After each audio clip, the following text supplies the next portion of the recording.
այն ինչ կատարվում է մարդկանց է առնչվում, հա, այդ քաղաքական բանակցությունները, որոշումները կուլիսների հետևում որ տեղի են ունենում, մենք տեսնում ենք թե այդ մարդկանց վրա ոնց է ազդում ու հիմա էլ հենց հիմա էլ էլի այդ տագնապը կա երրորդ անգամ բռնագաղթելու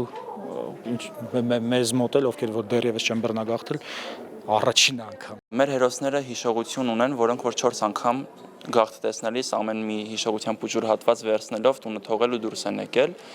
ու ինձ համար շատ կարևոր է որ մենք մեր հիշողությունը չթողենք ոչ մի տեղում։ Ֆիլմի առանցքային կետերից մեկն է հենց Ծիծեռնակ բանաստեղծությունը, որը որ մեր կերպարներից մեկն է ասում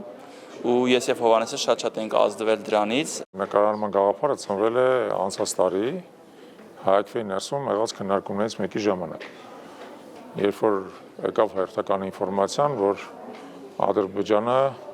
պաշտոնական մակարդակով իրենց այդ կեղծ արևմտյան Ադրբեջանի թեզի ներքո հերթական միջազգային կոնֆերենցիան են փորձում կազմակերպել։ Այս ֆիլմը լրացուցիչ ահազանգ կլինի մեր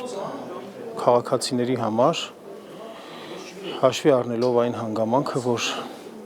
այնինչ ֆիլմում, այն ինչի մասին որ ֆիլմն է, մենք հիմա չենք ուզում այդպիսի հեռանկարին հավատալ։ Այստեղ հնարավորությունը այն է, որ դու կարող ես փոխել ինչ-որ մի բան։ Եվ Հովհաննեսը ֆիլմի ռեժիսորների հետ փորձել են տալ այն, ինչը ընտանիքները զգացել են։